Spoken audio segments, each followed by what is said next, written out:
Berikut adalah biografi Sunan Gunung Jati. Nama aslinya adalah Syekh Syarif Hidayatullah yang dilahirkan tahun 1448 Masehi. Ayahanda Syekh Syarif Hidayatullah adalah Syarif Abdullah, seorang dari Mesir keturunan ke-17 Rasulullah Shallallahu Alaihi Wasallam, bergelar Sultan Maulana Muhammad. Ibunda Syekh Syarif Hidayatullah adalah Nyai Rara Santang, dan setelah masuk Islam berganti nama menjadi Syarifah Mudaim. Adalah putri Prabu Sliwangi dari Kerajaan Pajajaran. Syekh Syarif Hidayatullah berkelana untuk belajar agama Islam dan sampai di Cirebon pada tahun 1470 Masehi. Syekh Syarif Hidayatullah dengan didukung uaknya Tumenggung Charbon Sri Manggana Cakrabuana alias Pangeran Walangsungsang dan didukung Kerajaan Demak, dinobatkan menjadi Raja Cirebon dengan gelar Maulana Jati pada tahun 1479.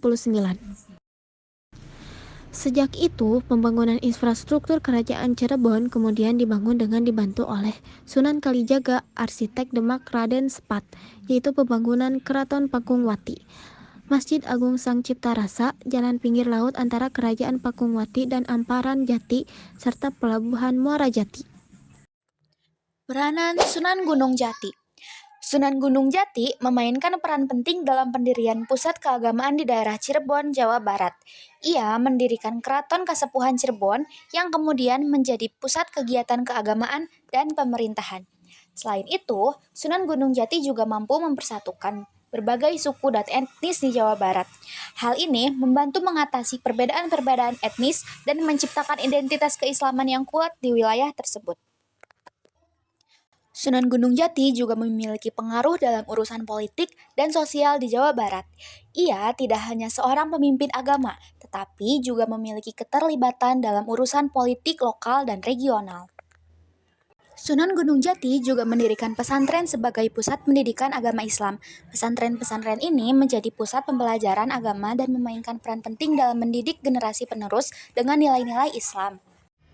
Kedudukan Sunan Gunung Jati sebagai Sultan di Kesultanan Cirebon merupakan salah satu faktor pengislaman menjadi lebih mudah. Berikut beberapa strategi Sunan Gunung Jati dalam menyebarkan agama Islam. Pertama, membangun pondok pesantren. Tujuan Sunan Gunung Jati mendirikan pondok pesantren sebagai lembaga pendidikan Islam, yaitu untuk melahirkan santri-santri atau generasi muda yang berakhlakul karimah sesuai dengan nilai dan norma yang diajarkan Islam. Kedua, pembangunan tempat ibadah. Selain membangun lembaga pendidikan Islam, Sunan Gunung Jati juga mendirikan masjid dan pusat aktivitas Islam untuk membantu dalam penyebaran agama Islam di wilayah Jawa Barat.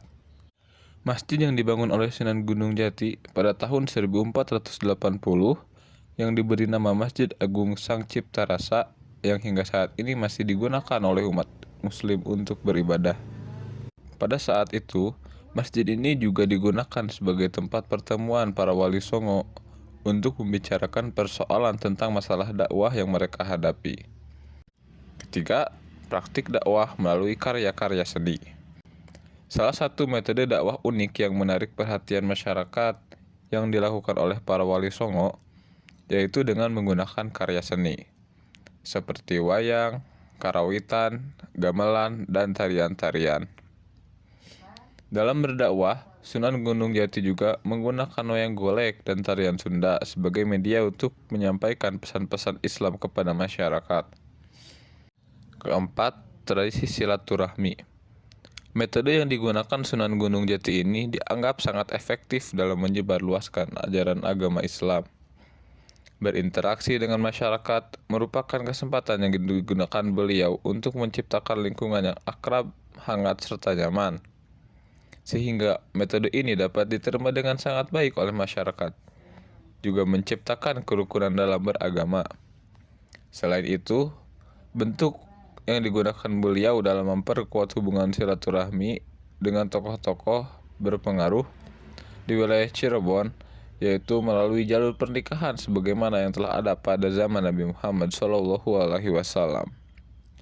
Yang terakhir, petatah petitih. Ini merupakan ajaran yang dijinjing Sunan Gunung Jati dalam penyebaran Islam dan menjadi pedoman atau bekal dalam mendalami ilmu-ilmu agama Islam. seperti meningkatkan ketauhidan kepada Allah Subhanahu wa taala.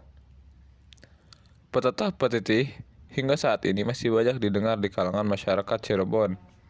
Contoh pepatah petitih Sunan Gunung Jati yaitu Ingsun titip tajuk lan fakir miskin, yang mengandung makna istilah dari nilai pendidikan Islam.